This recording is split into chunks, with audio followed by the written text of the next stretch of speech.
The initial plenary session is entitled Walking Out of the Tunnel.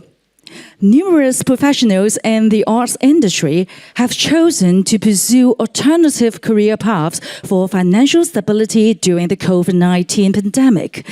This has brought to light the vulnerability present within the arts sector, particularly our reliance on freelance workers and the difficulties stemming from reduced funding. As we proceed, it is imperative to contemplate what we have gleaned from this experience and how we can reconstruct our arts community. Without further ado, I would like to introduce our first speaker, Dr. Georgie MCCLEAN, who is the Executive Director of Development and Partnerships at the Creative Australia, where she oversees sector engagement, research, private investment and professional development, and digital culture strategies.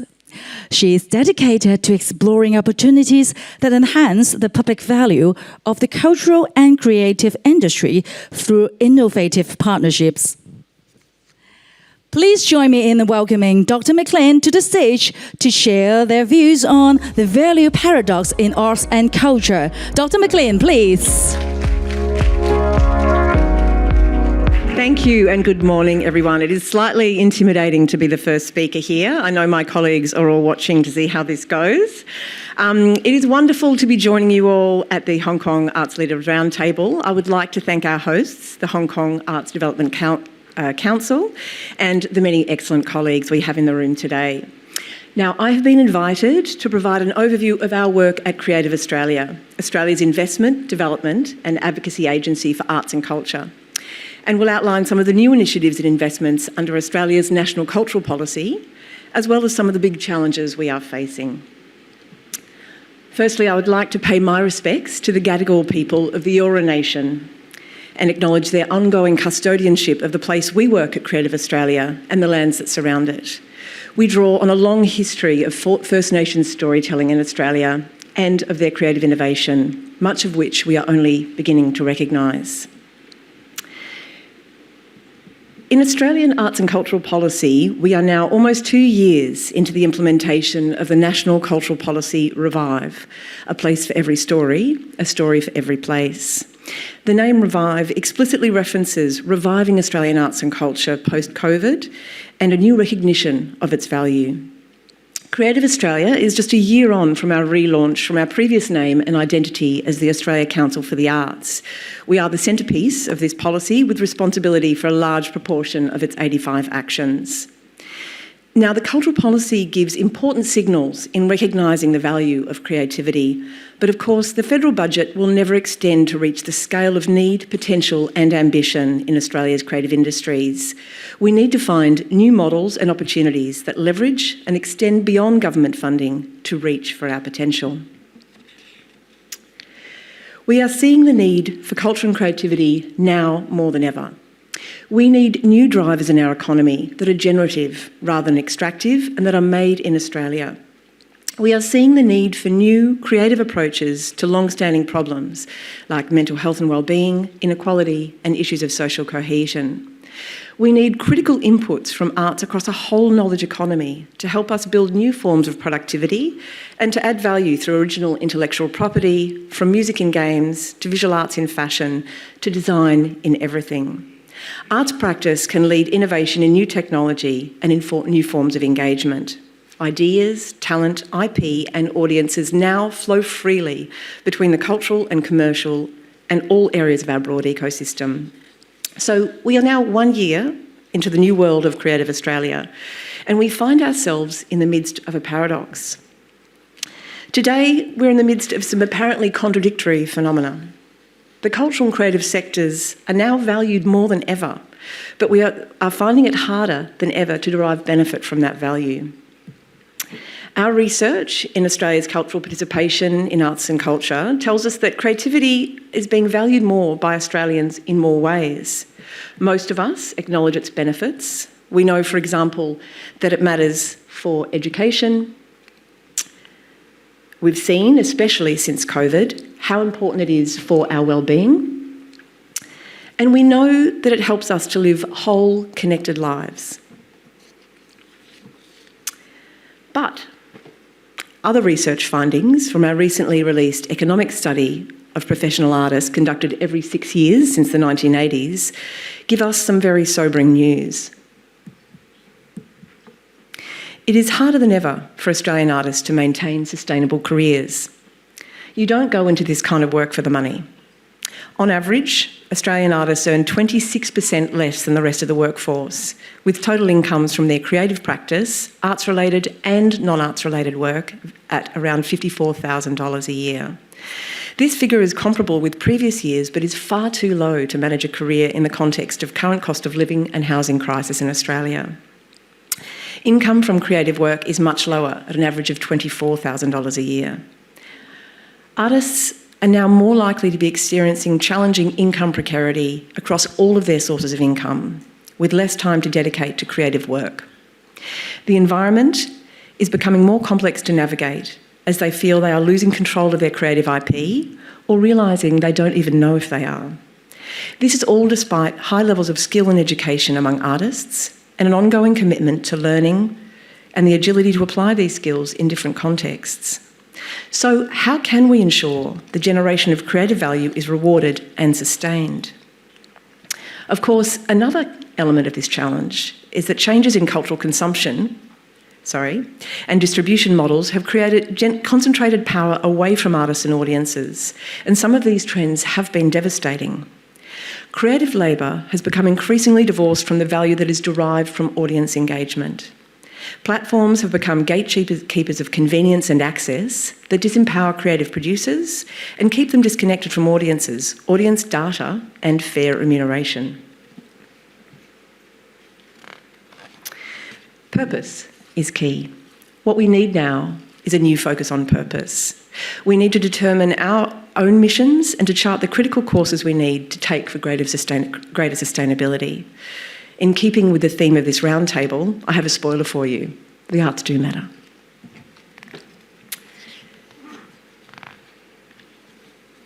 At Creative Australia, we have a strong orientation towards purpose and public value.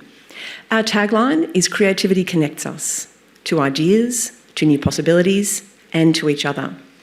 We need the arts more than ever because we now need a new focus on connection. We need to find a new way of thinking about community and how we want to live. Central to that new way of thinking is reframing what we value. The formidable economist Mariana Mazzucato, the author of The Value of Everything and Mission Economy, recently came to Australia and met our Prime Minister and Treasurer. She argues that traditional economies have led us to value many of the wrong things and to devalue some of our greatest resources. Free markets over good governance, rent-seeking entrepreneurialism over public interest innovation, endless growth over clarity of mission and purpose. She reminds us that we have become so committed to growth, we forget that growth has a direction. In 2022, our Treasury released its Measuring What Matters framework that draws on some of these ideas, emphasising well-being, security, sustainability and cohesion, alongside prosperity to measure what we might consider to be a successful economy and society. We can only imagine what advice Professor Mazzucato gave our Treasurer about staying the course on this agenda in the midst of a cost of living crisis. Under the new National Cultural Policy, and aligned with a more expansive view of the role of culture in society, Creative Australia has a new brief with a range of new major investments and new areas of responsibility. Many of these new responsibilities will require us to work in new ways. We have to change and adapt to recognise the full ecology of creative practice and its influence, and to find new terrain for its support. Rather than only focusing on what we have traditionally called the not-for-profit arts sector, we are now engaging in new technologies and more market-oriented forms of creative practice. The first of these, established within Creative Australia, is Music Australia, a dedicated new body to support and invest in the Australian contemporary music industry. Informing Music Australia's investment and development strategies is our existing body of research on the music industry, including insights about its workforce, audiences, impacts and future needs. During its first year of operation, Music Australia has provided direct support to the music industry through a suite of initiatives, including the Music Australia Export Development Fund, service delivery partnerships, and project grants for creation, production, performance and touring, both in Australia and overseas. Also under Revive, Creative Workplaces was established for artists, arts workers and arts organisations to promote and enable fair, safe and respectful workplaces in the arts and cultural sectors. Creative Workplaces recognises artists as both creatives and as workers. The sector is diverse and applying workplace laws to creative workplaces can be difficult. The goal is to make it easier for everyone in the sector. The work of the Creative Workplaces team will support the sector to understand their rights and to meet their workplace obligations by providing information, resources and referral information about pay, safety and wellbeing.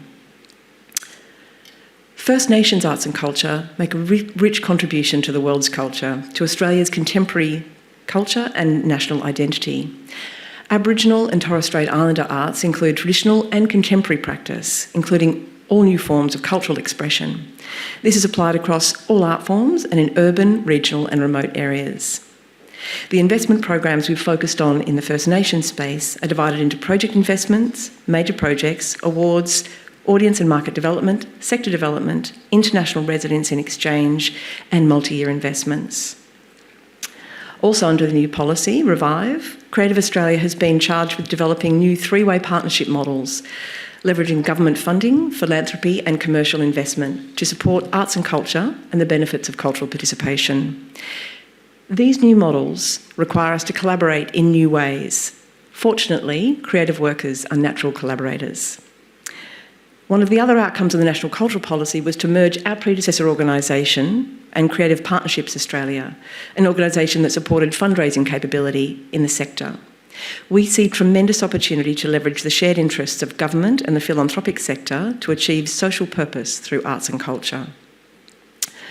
One of the core principles of the way we partner at Creative Australia focuses on alignment around purpose, that word again. We seek to share an ethical framework, a commitment to creative cultural and social outcomes, and agreement on how these outcomes should be achieved. We do substantial work on supporting the capability of the sector to make the case for private investment, steward partner relations, and integrate philanthropic funds and business partnerships into their business model. We also have a fee-free platform that makes running fundraising campaigns easy and reduces friction in giving to the arts for donors, called the Australian Cultural Fund. And despite a broader downward trend in giving in Australia, we have seen a substantial increase in donors on the platform. So we have some big responsibilities and still much to do to address the big challenges we are facing. Fortunately, the cultural policy gives us a really dynamic platform to build new approaches, new collaborations and new partnerships to help achieve better public and community outcomes using the tremendous resource of arts and culture. We hope that some of our future partners and collaborators may be in this room. I look forward to the exchange of ideas through the dialogues at this roundtable. Thank you. Thank you, Dr. McClean. Your deep understanding of the intricate balance between public value and private investment in the cultural sector is truly enlightening. Thank you once again for your sharing. Our second speaker is Mr. Eng Teong, Chief Executive of National Arts Council in Singapore, who oversees the policies, planning and implementation of our SG Arts Plan from 2023 to 2027, which the strategic roadmap guiding the country's arts and culture policies to champion Singapore's arts sector. He will be sharing insights on harnessing opportunities for the arts in the creative economy with us. Mr. Low, please. A very good morning to all. And first, I'd like to express my deep appreciation to the Hong Kong Arts Development Council, specifically Mr. Kenneth Fok, the chairman of the council, as well as CEO Ms. Wisdom Chow, for this invitation to be on this panel.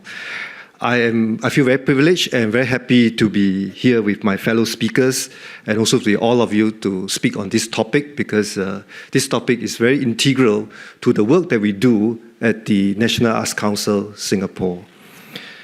At the last Leadership Roundtable in 2022, the discussion centered on what the road to recovery was like from the pandemic. Last year, most countries had resumed their activities in full. Singapore too saw the arts sector make a strong comeback, marked by the full resumptions of arts activities, with more than 13,000 performing arts events and art exhibitions recorded in our 2023 Singapore Culture Statistics. We were literally running out and not walking out of the tunnel. I think you will agree with me that there were many lessons that we can learn from the pandemic, especially how we can harness opportunities for the arts to thrive in the larger creative economy. We know we have to keep pace with the changing world post-pandemic and to stay at the forefront of the rapidly evolving creative economy. To this, I will frame my sharing with you today around TAP: training, audience, and partnerships. But not to worry, I'm not going to tap dance my way through the presentation, although maybe that's something I should do. First, let me begin with TAP, the T in the TAP, training. We need to constantly future-proof our industry and stay ahead of the curve. Now, what this means is that we must invest in our arts workforce and ensure a sustained pipeline of arts practitioners. To this end, one of the Singapore's long-term commitments to the arts is the establishment of the University of the Arts, Singapore. Our future economy will need talents, not only from the science, technology, and engineering disciplines, but also from the arts and humanities. The talents nurtured at the Arts University will flow not only into the arts sector, but also in other segments of the economy, such as healthcare, finance, and the public sector. The university has welcomed its first cohort of students this year, and we look forward to the positive impact that they will have in the many years to come.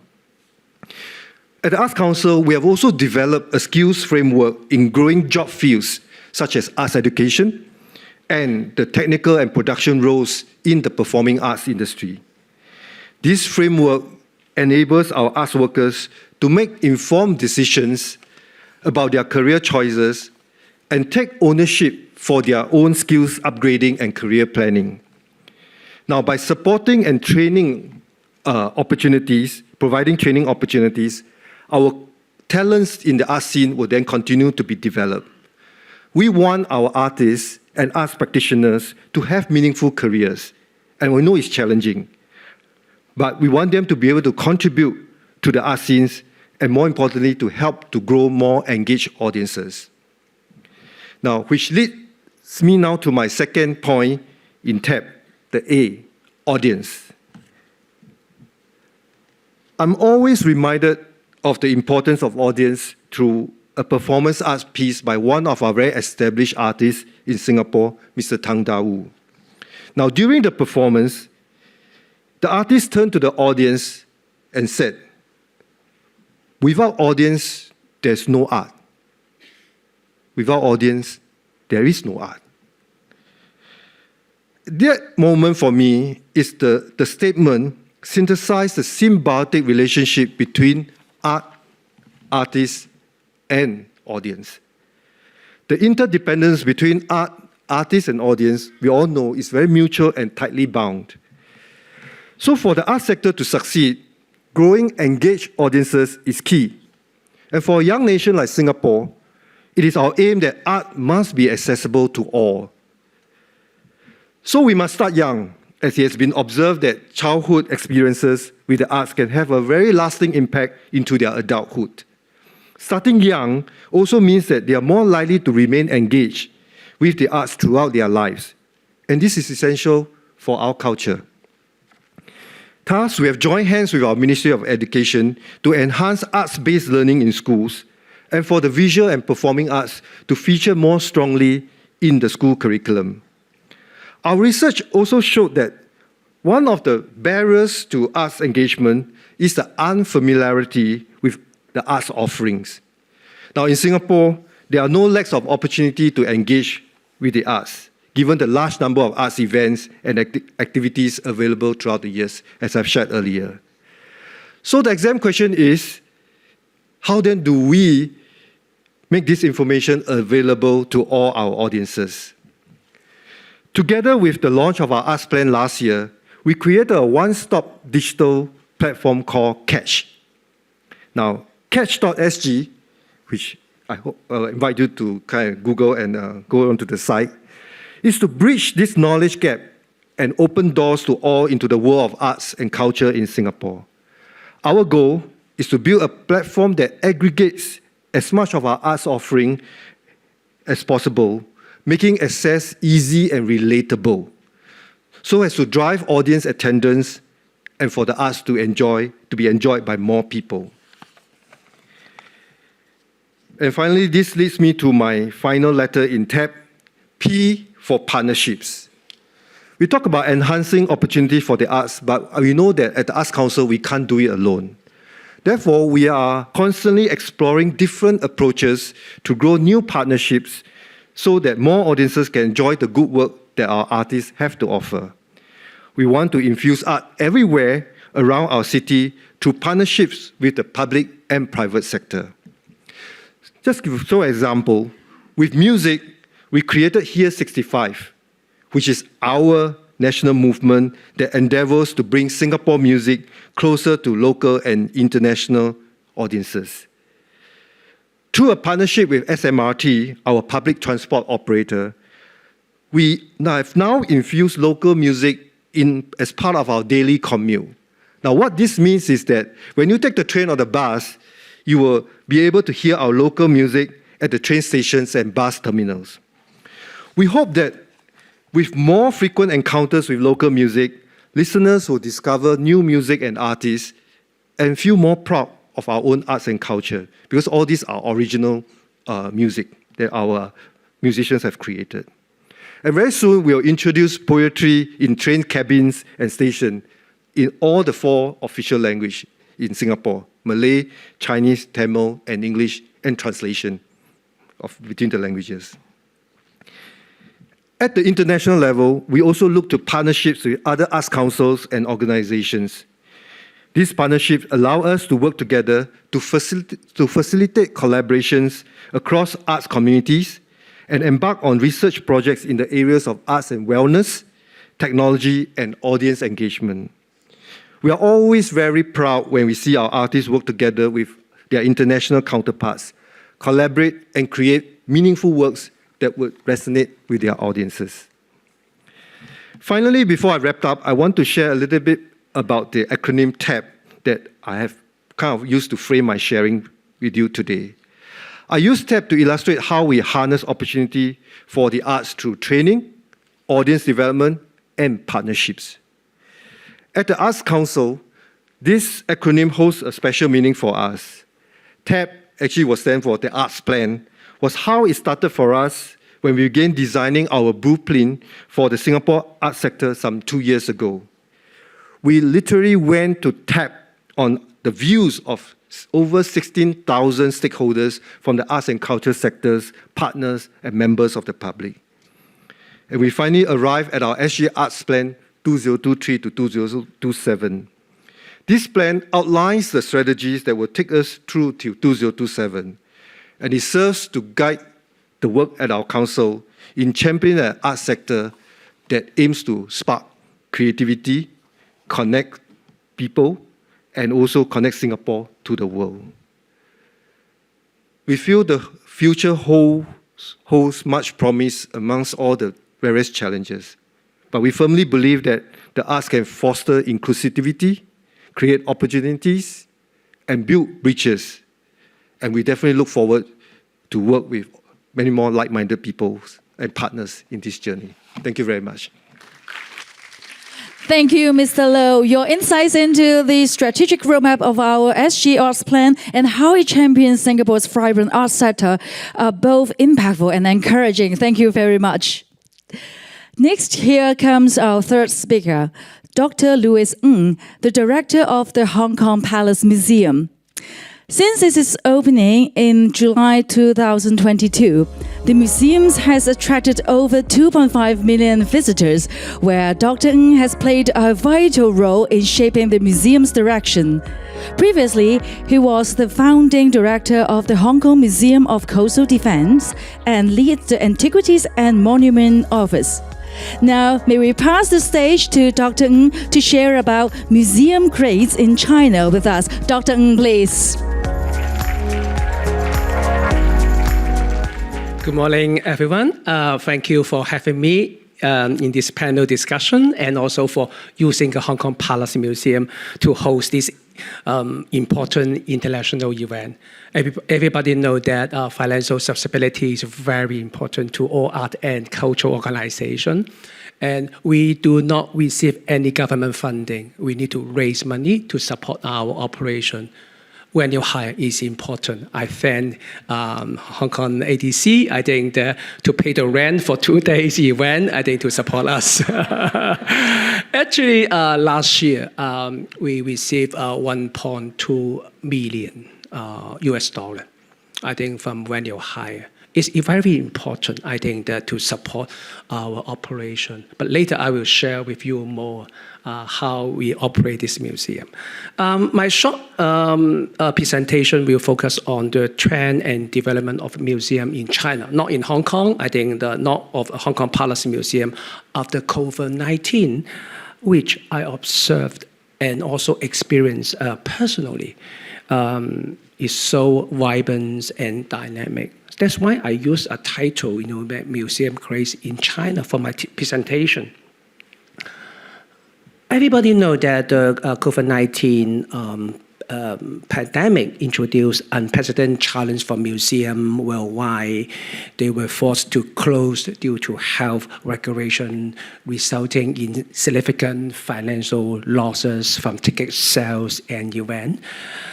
This culture restricted public access to culture, also cultural and education resources, impacting community engagement and appreciation for the art. So the pandemic forced museums to rapidly adopt digital platform. So this is a threat and also opportunity. So that to implement the virtual tour and online exhibitions to maintain audience connections. But however, this shift also will leave a digital divide, as many, just like me, are senior citizens and some underserved communities. They need to struggle to access online resources and highlight the need for more inclusive digital strategies. Raising health concern also led to new safety and health protocols, which also changed the visitor experience.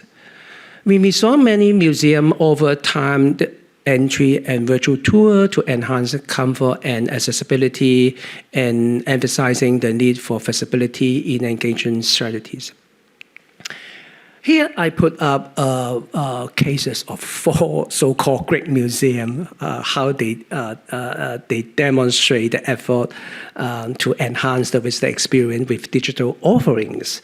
The Louvre, Louvre very well, that they have over immersive virtual tours that allow visitors to explore iconic galleries like never before.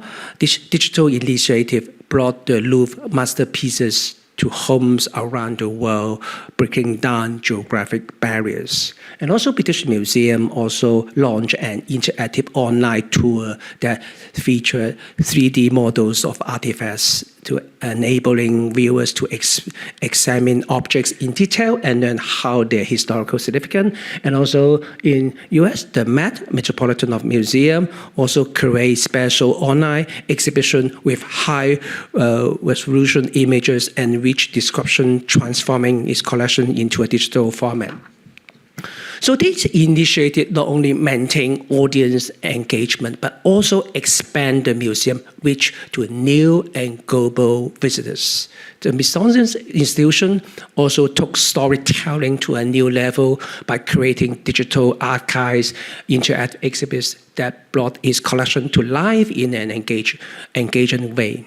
This online effort set a new standard for how museums can connect with their audiences during challenging times. Also, in the meantime, also museums are embracing technologies to create more interactive experience for visitors. AI and AR, VR are breaking down barriers between exhibition and visitors.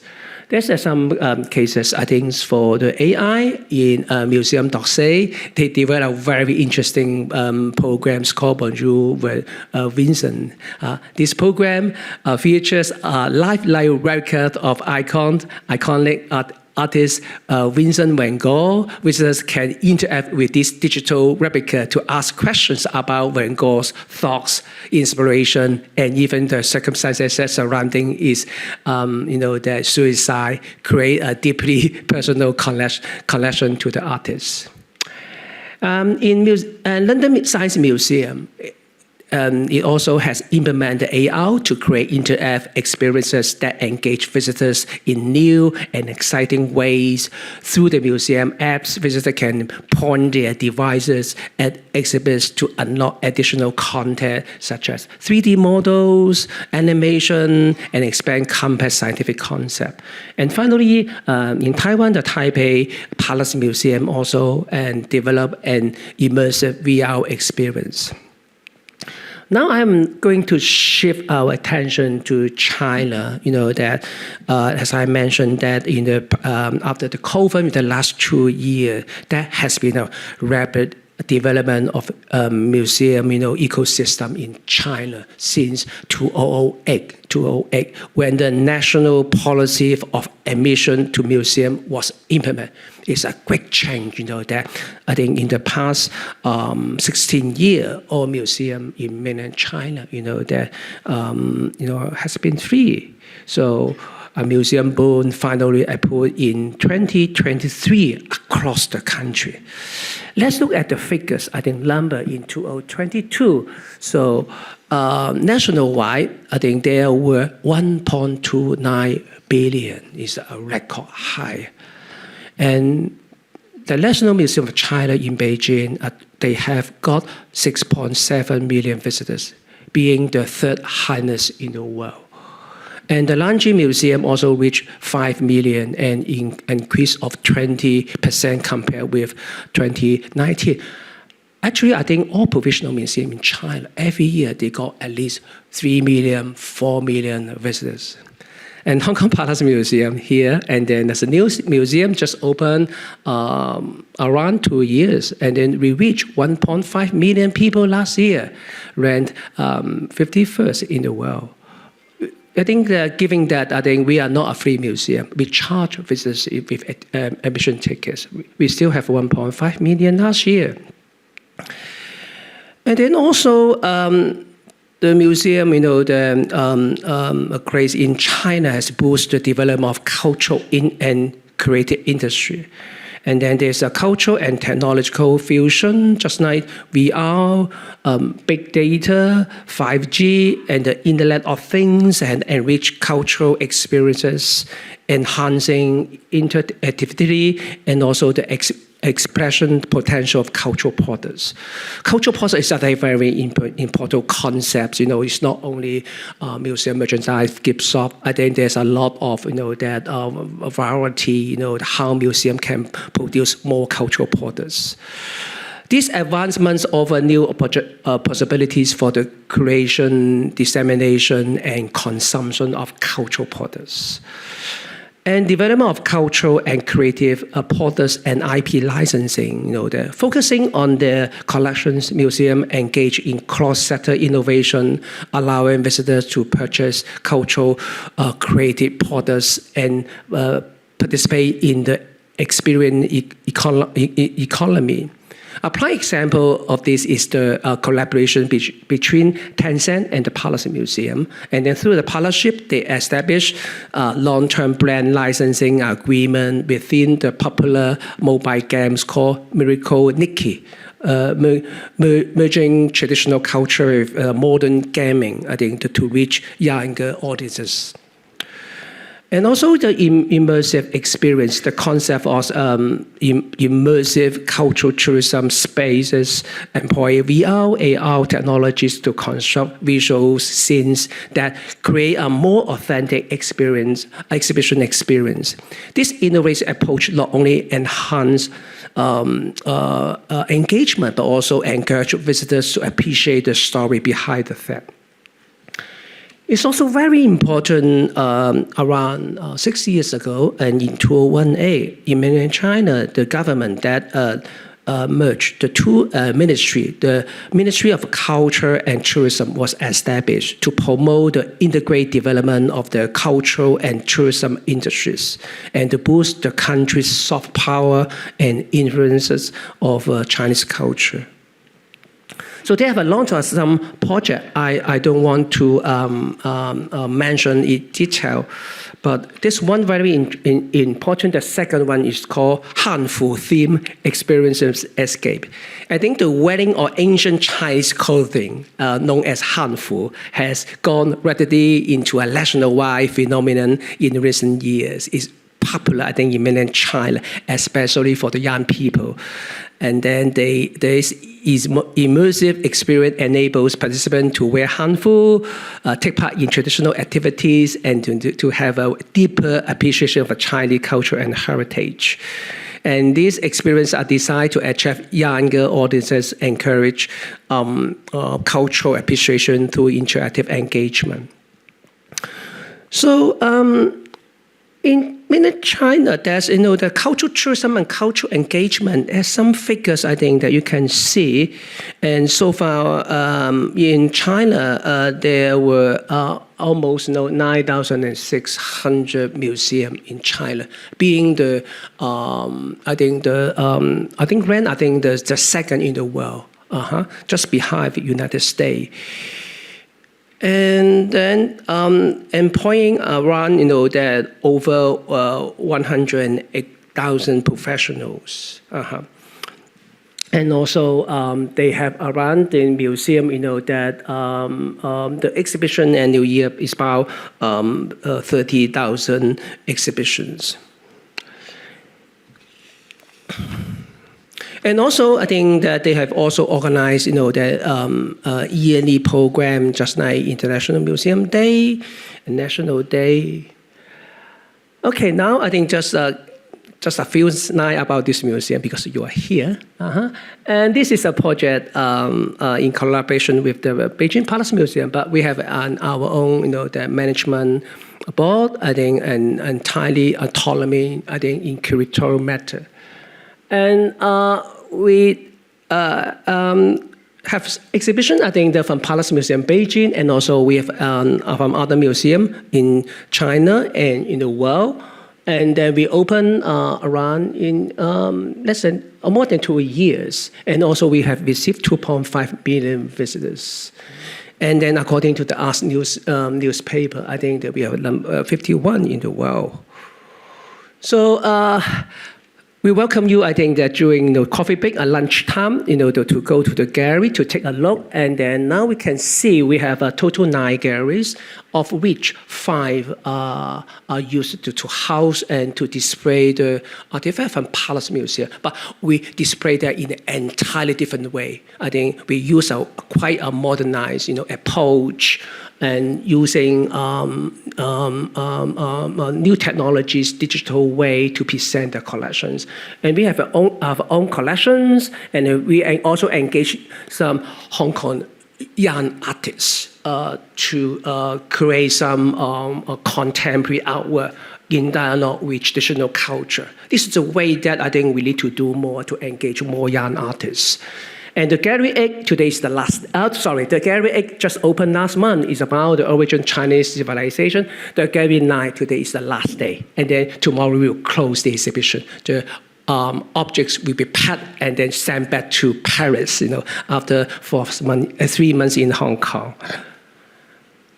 And also we have quite, the diversified learning and engagement program. And one of the very important work of us is to go global. And then we have an international program.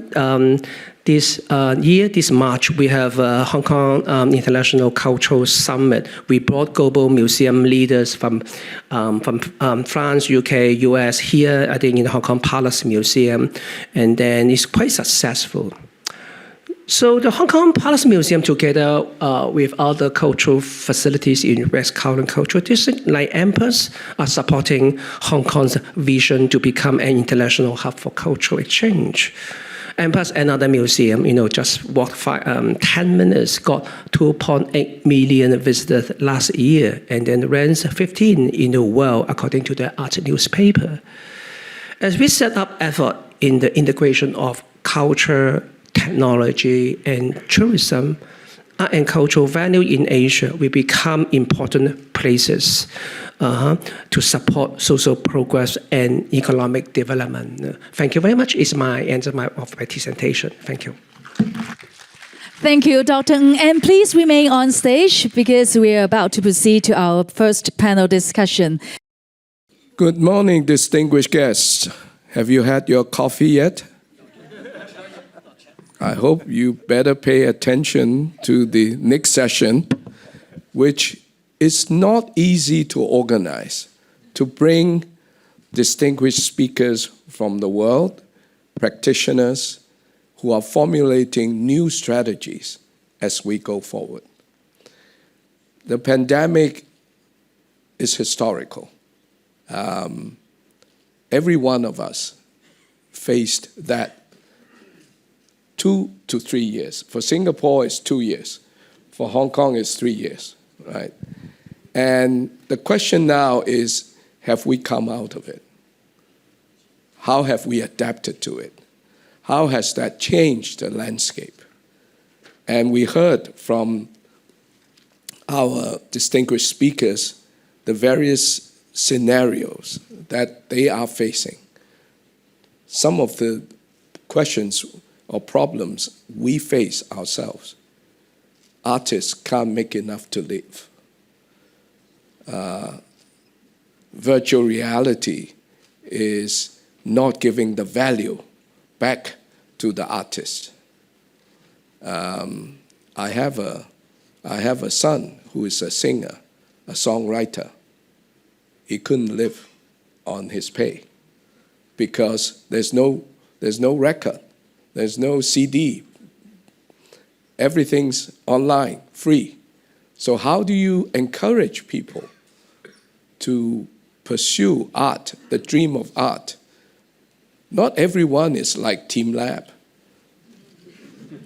right? They are very successful, and they charge a lot.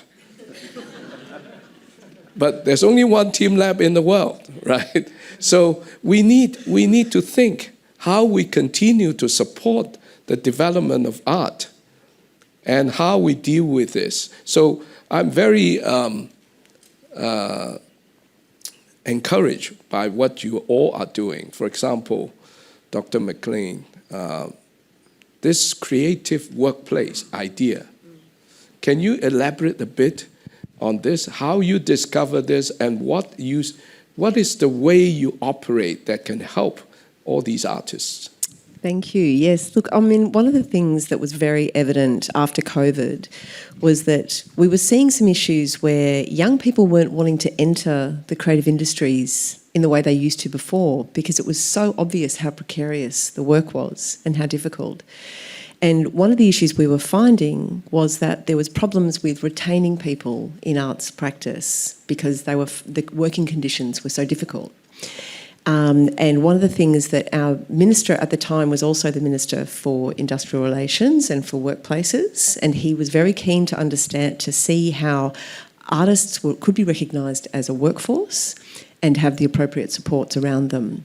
So some of the work that we're doing is really just making people understand what the opportunity is for them and to ensure that they understand what their rights are as workers, but also to create a culture which is much more supportive of individuals and a collective culture that is more respectful, that is safer, where people feel that they are protected, and that is within a framework that is fair, so that for their creative work that is recognised and is fairly paid. And that is a really big challenge because so many people work for free in the arts. You know, there is all this sort of creative labour, they call it ghost work, all that work that's done in development, all that work that is done in kind of the kind of extra work that everybody does to make the show go on, that is a very hard thing to kind of capture and to ensure that it is fairly paid and fairly kind of respected.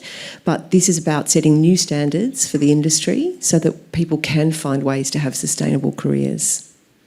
And I was very interested in your finding that creative workers actually get paid less than the average workers. Yeah. And what are you doing about this? How can you help?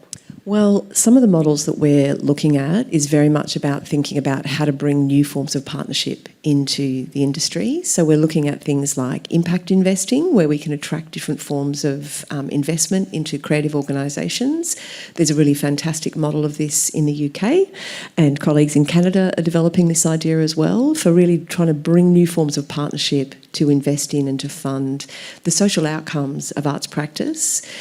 So that's one way to really think about how an arts organisation can really think about its business model and really value what it does for audiences and what it does for the communities that it operates within, and find ways to attract others who might be philanthropists or might be financial investors who have an interest in social outcomes, that to bring together and to de-risk those investments with some government funding to make that a possibility for people. So it really is about trying to find new forms of partnership, but also, I mean, the challenges around remuneration for artists have been there since the 1980s. We've been doing, we've been doing this study every 6 years since the 1980s with Macquarie University, and it hasn't really shifted. And it really is a difficult problem because there is, and for us, it's very much that story I was trying to tell this morning about how to make sure that it's valued, and really have a different conversation about creativity and the value that it brings.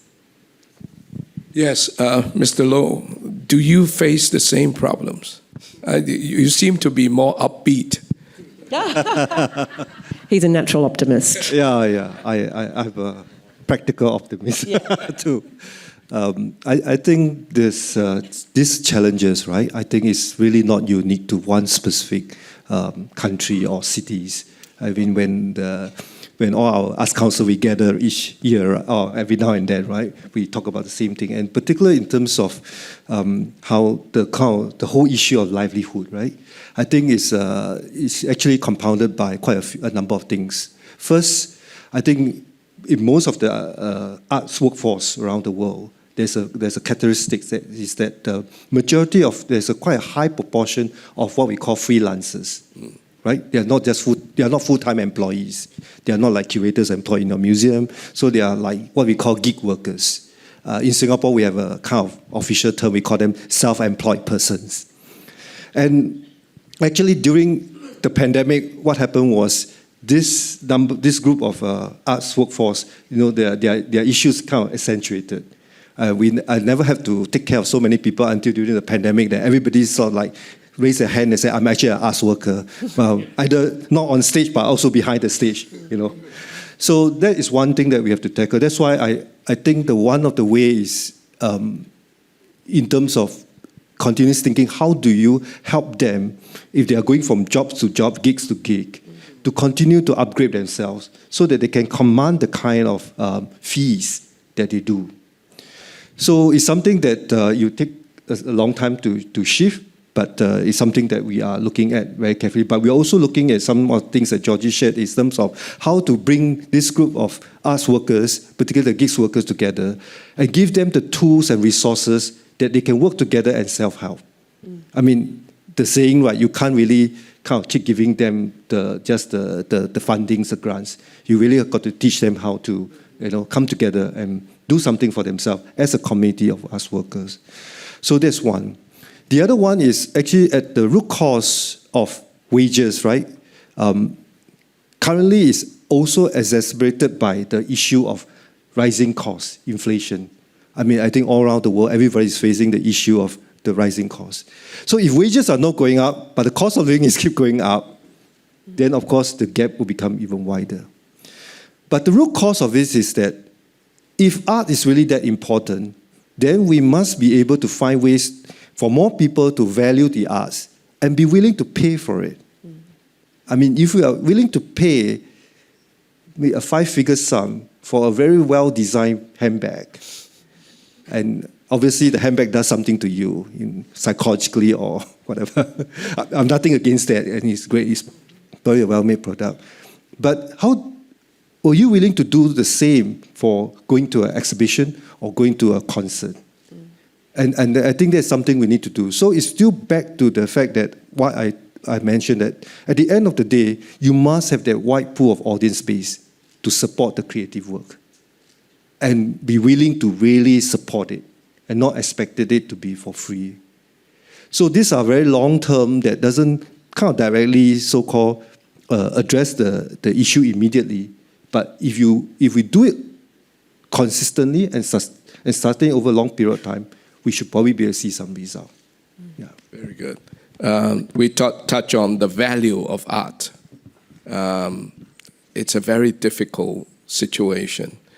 Most governments try to educate and broaden the audience by giving it out, by giving free exhibitions, by giving a lot of free lectures. But then it debases the value of art in that sense. Dr. Eng, do you see value in Of course. in this? Of course. Because you are charging people to come in. I think that the value you have to define, there will be a cultural value, economic value. I think the art and cultural organization, that can contribute, I think, to the social development in every aspect, including also education value. I think for the charging that you mentioned in my presentation, that the admission fee is important, I think, to enlarge our audience market in mainland China. Is tremendously successful. That I mentioned that 1.59 billion visitors last year. This year it will be more, especially during the summer holidays. I was in Nanjing, in Beijing, in Shanghai this summer holiday. The museum, they were all full of people. But one thing that we are look at, you are not only look at the number, but also the quality of the market. I think you need to nurture, I think, those people who are willing to pay more, I think, to get better quality of cultural products. That's why recently I always suggest some mainland officials that they need to implement a fee charging policy for special exhibition. Then I think for general exhibition, you can, I think, open it for free. But for some good quality, expensive exhibition, then I think that in mainland China and also in South Asia, there's a market. In Asia, there's a market there. The people are willing to pay, for example, 20 or 30 US dollars to see a museum exhibition. I can see the market. Just like, I think now there's one exhibition, the National Gallery London show, in Shanghai, in Hong Kong, in Seoul. They were very successful. And also the show now in Shanghai, the Egyptian show, they charge people 20 US dollars, all full. I think that's, that people cannot get the ticket. That's why I can see there's the potential, I think, for the market, I think for our audience, but we need to know better our audience, who they are, I think, what their background, what their interests, and then we need also to produce new cultural products, I think, to cater for their needs. That's why I think that we need to open our mind to know more about business like you, and also we need to join hands, I think, with other people. How to expand our influence, how to expand our values. It's not only traditional value, the definition about well-being, about culture, about education. Well, that's why the application of AI and big data becomes very important in policy making. I'd like to change the format a little bit because it's seldom that we get together. I'd like each of you to think of a question that's dearest to your heart, you would like to ask the other speakers. Okay? Think. Isn't that your job? I'm kidding. Okay. Who wants to start first? I can. I think there was a common theme for all of us was audience, right? And really thinking about audience. What was your quote, Eng? It was, there's no art without the audience, right? And we were talking about these extraordinary numbers that Dr. Eng was talking about for the museums.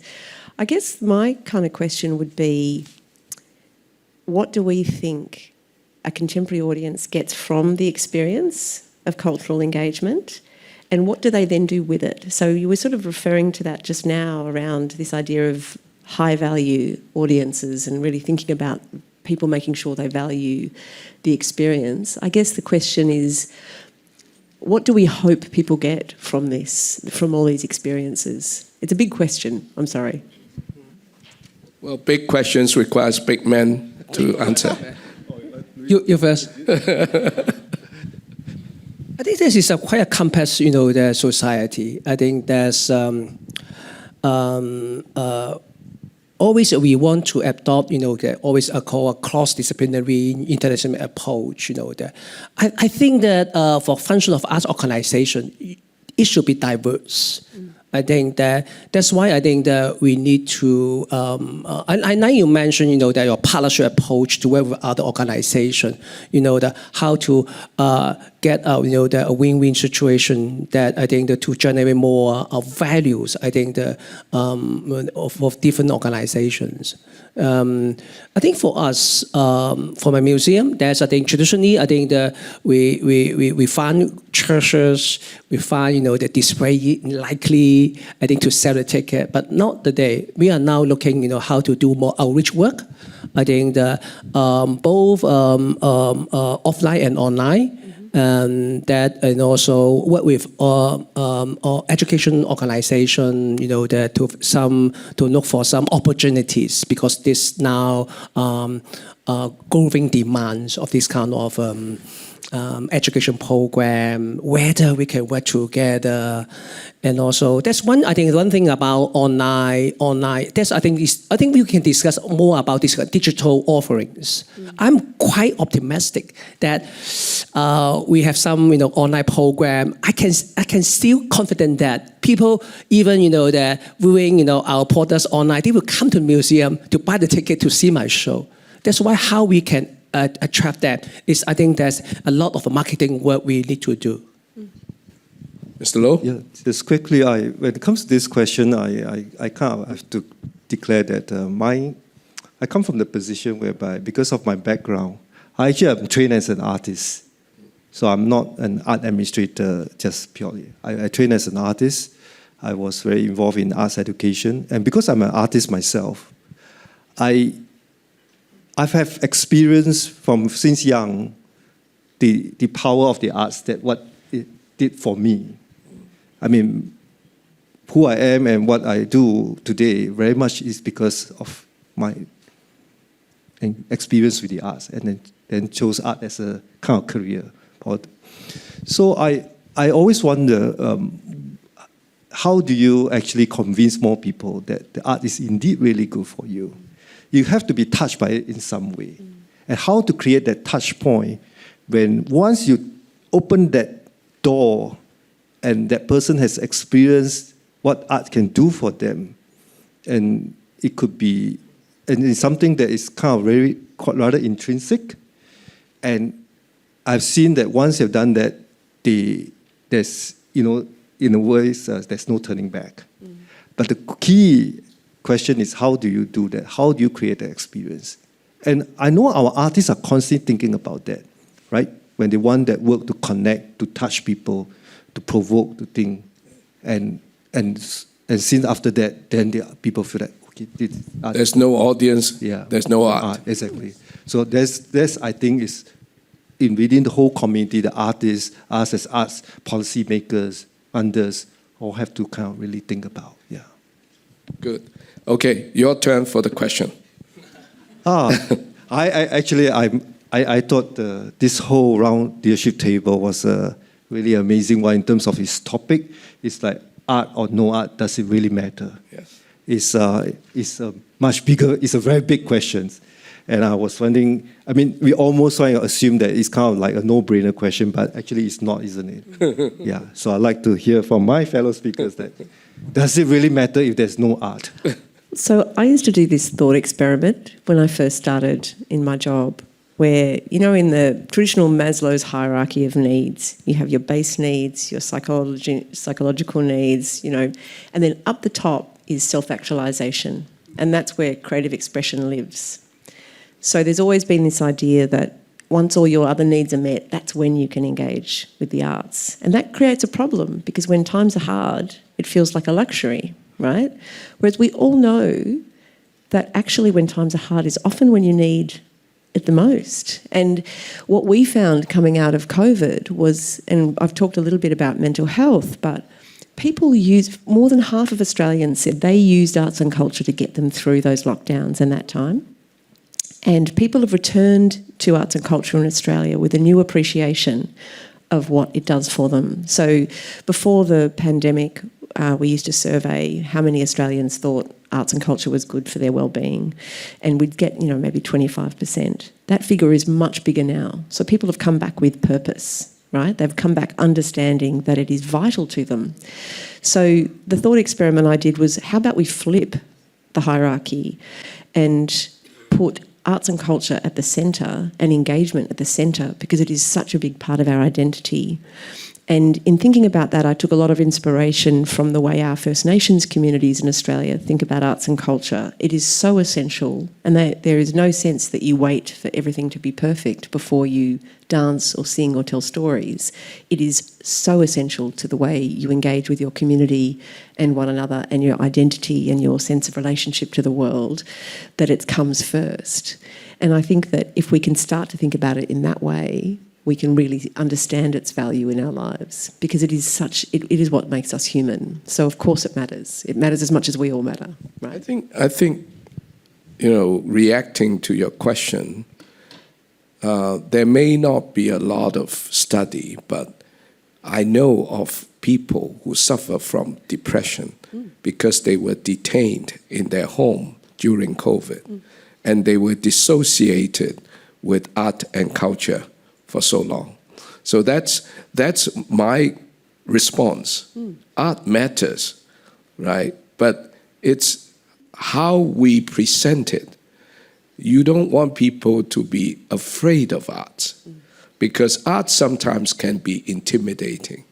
People felt that, oh, you know, it's too sophisticated for me to understand.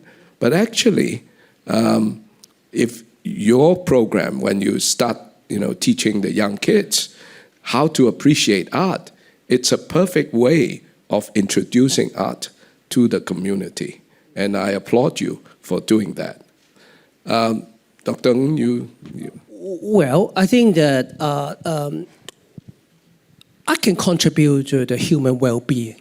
I think that in different aspects, personal aspect, social aspect, and also physical aspect, and also even global aspect. I think there are a lot of study. I think during COVID, I think the art therapy is very important. And then we can see, I think the art venue, just like a museum, is not a place for showing treasures, but a place for people to interact, you know, that to share about the value. I think that for us, I think that we can do more. I think under this topic, the well-being, that how to define, you know, a new definition of this, I think, our art and cultural values. I think to embrace, I think, more possibilities and values, you know, on it. Okay, question from you. Okay, questions. How can we attract more young people, young audience, to buy the tickets to see the show, whether it's performing art or the visual art show? It's a very practical question. Yeah. I'm a practical man, you know. Would you you like to take that one first? Oh gosh, I think the key is very much starting young and making it accessible and making it part of people's ordinary experience and diet. You know, we have another bit of research in Australia that we do every 3 years that looks at perceptions of arts and culture, and we always find 98% of Australians engage with arts and culture. I don't know who the 2% are that don't, but maybe they live somewhere underground. But 24% regularly say arts and culture is not for people like me. So they're doing it, they're participating, but they don't think they are, or they don't think it's for them. So I think there is a way that we need to talk about and position the opportunity and the access, and to make it compelling and to make it very inclusive. In Australia, a lot of it is about ensuring that we are speaking to communities that don't traditionally see themselves in art spaces and being really active and proactive about that. And that can be issues of socioeconomic opportunity, but it can also be people who speak languages other than English and who live in different communities in Australia. And I think that you have to really challenge yourself to think about what makes something attractive to somebody who wouldn't automatically have that access and that sense of it being part of their family, their community, something they ordinarily do. And that's our job, I think, to really work hard. Yeah. No, thanks, Georgie, for doing the heavy lifting. So, because I can see the clock running down, so I thought I'd be safe by the clock. But actually... Disregard the clock. Oh, okay. Oh. Thank you, Mr. Moderator, for allowing me that. It is something that we spend a lot of time thinking about this, and I think the key for us is that is how we can do it very consistently and in a very structured way. So at the Arts Council, we are actually bringing arts and arts program right to preschools. So we're talking about people, young toddlers from 4 years old, 5 years old in preschools, considering we are going to embark on scale up to to as many preschool as we can for the early exposure to arts. Then we next step, for example, we have a program that will bring all our primary 4 students, which is about age 8 or 9, all the primary 4 students in Singapore will go for museum-based learning in our National Gallery to learn about Singapore art and artists as part of their art lessons in school. Then at the secondary level, when they are 13 or 14, we are now making sure that every single one of them actually go to watch a performance in our concert hall. So that kind of consistent approach in terms of exposure throughout, from the early all the way up, is something that we know that in time to come, they will be the potential audience pool. And because for example, why we do that is that we also want them to not just to go for eventually free programs. So like the museum, our museums are actually free for most of the programs, but all our special exhibition, we actually you have to pay. So if you build enough the audience base in time to come, they will be your kind of the paying audience. Last but not least, I think one of the things about how to engage more young people in the arts is that in quite a number of the festivals that we have commissioned, say for example, the Singapore Writers Festivals that Arts Council we commissioned, the festival director, we found that over the last few editions have actually engaged young people to co-curate the program for themselves. And when the young people, they actually have their own thinking and ideas. They kind of they know which are the authors that they want to listen to, right? And when they co-curate the programs themselves, they will then activate their channels to their peers. And that's how we draw. And over time, the last few editions, we saw a huge surge in terms of the younger crowd coming to our writers' festivals and be involved. So getting them involved is the key. Yeah. Thank you. I know time is a bit tight, but I still wish to open to the floor for questions because it's a rare opportunity. We get the 3 distinguished speakers on stage. Anyone with questions? Please.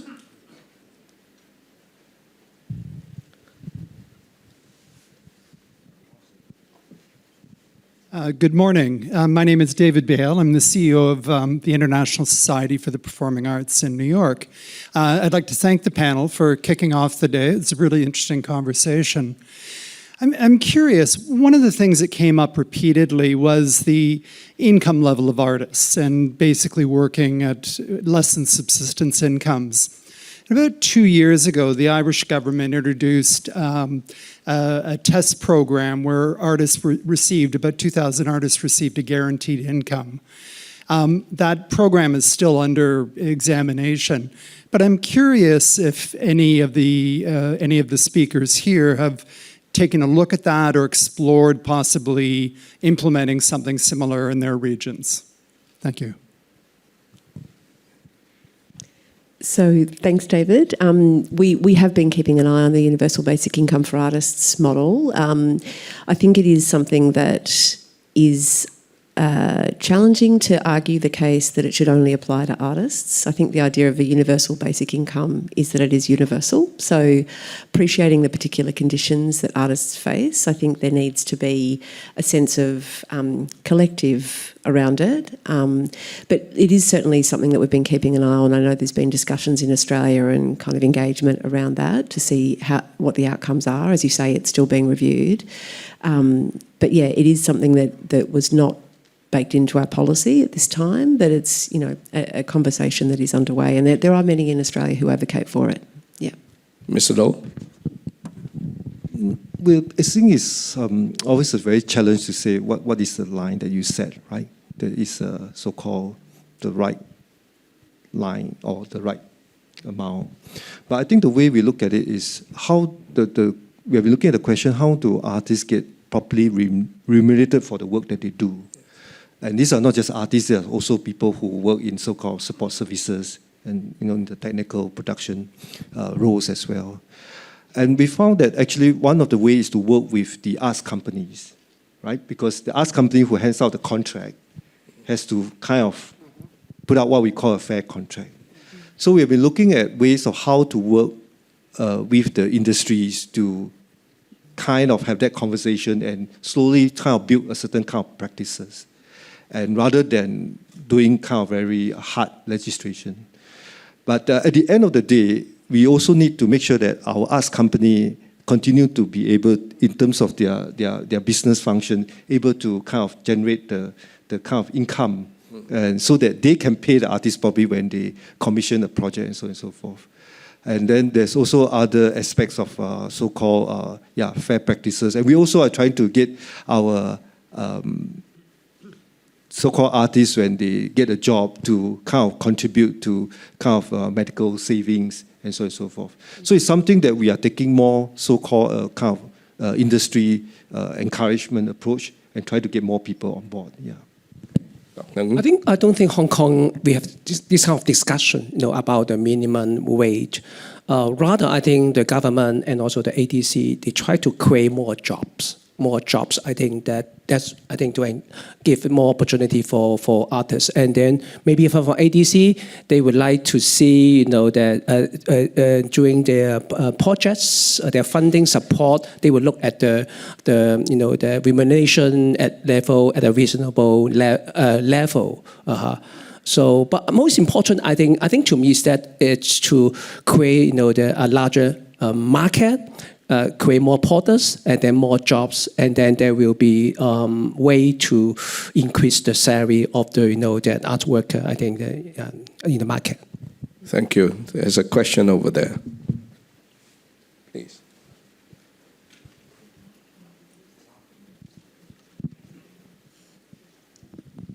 Good afternoon, and a fabulous conversation. My name is Sanjoy Roy. I'm from India.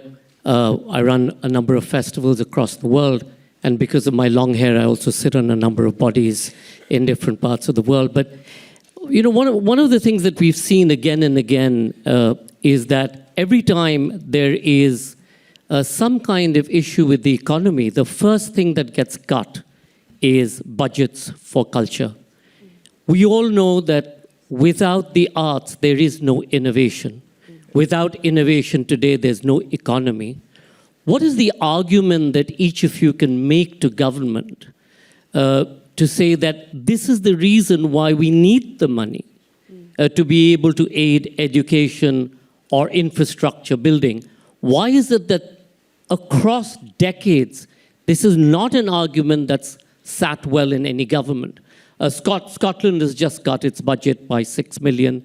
Florida, and I was in Florida, we do a festival there, has got its arts education budget to zero, meaning there's no school can buy a pencil or a crayon to continue their program. So what is the argument we need to make? And what is the argument that each of you make to your governments to be able to enhance budgets for culture, which is without which much of this conversation has no real standing?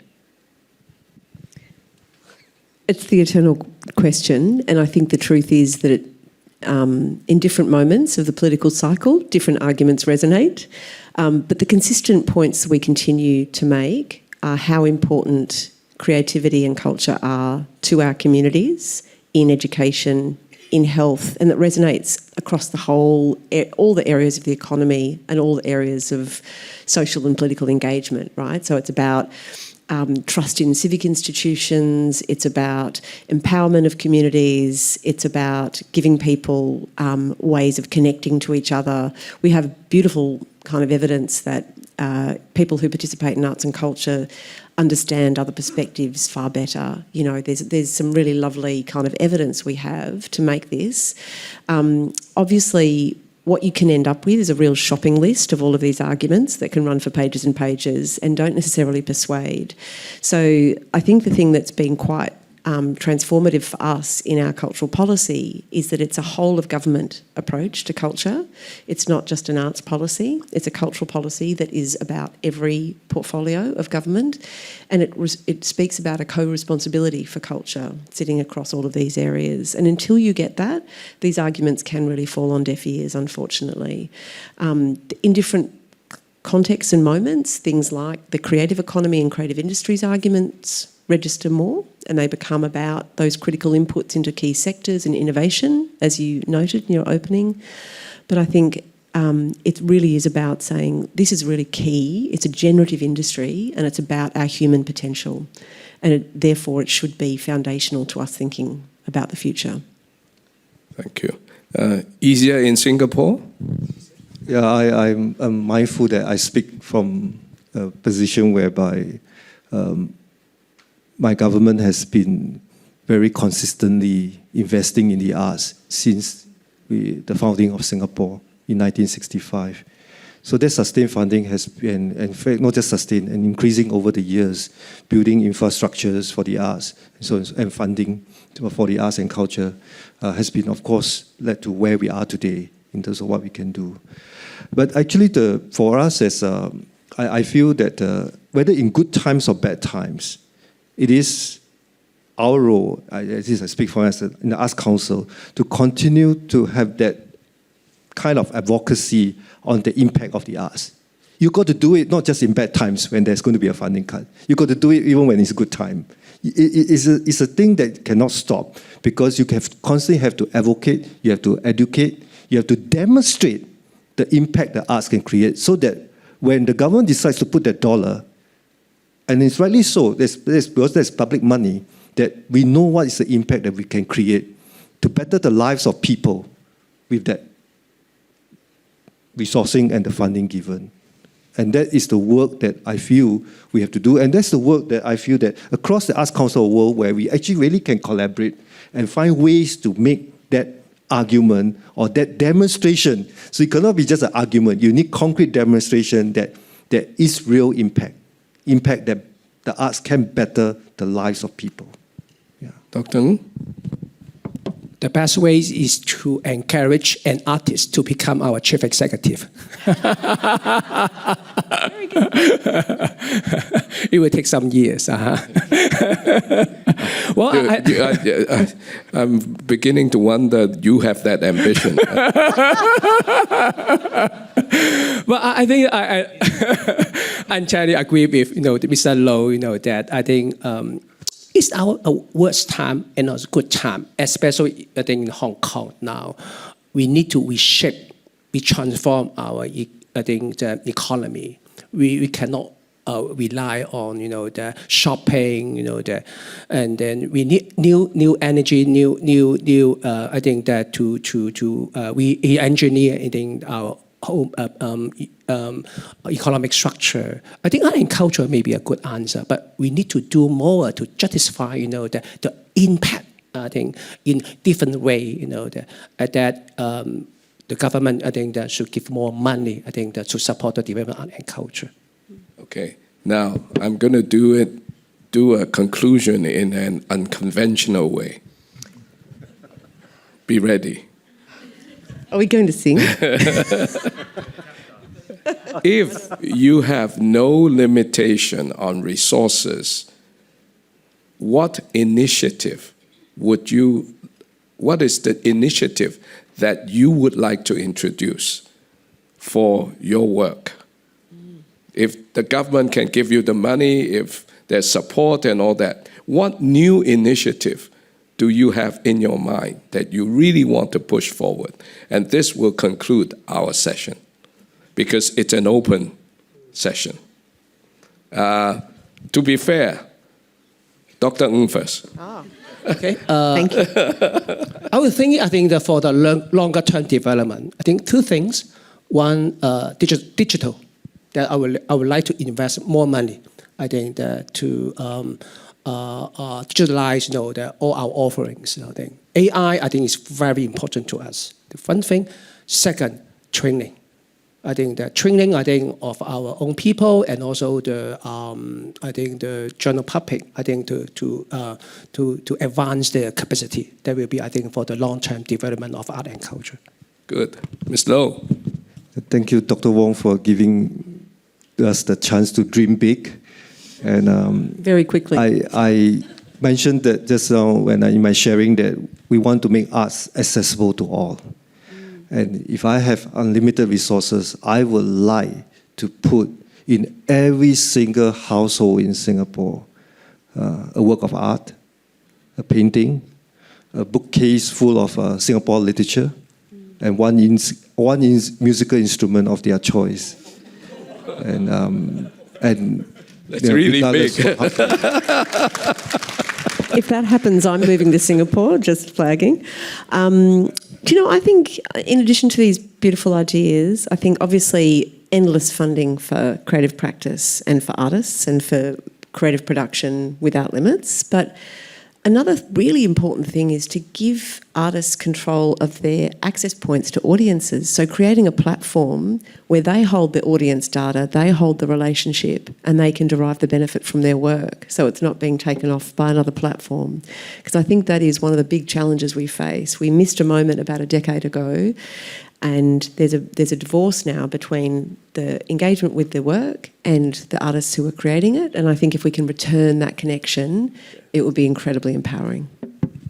Thank you. That concludes our session today. There's a lot of work to be done. While we are still facing old problems, new problems emerge. So it's headache all the time. But Arts Council all over the world face the same issues, and we try to overcome some of them. We succeed sometimes. We don't despair, and life goes on. Thank you, everybody.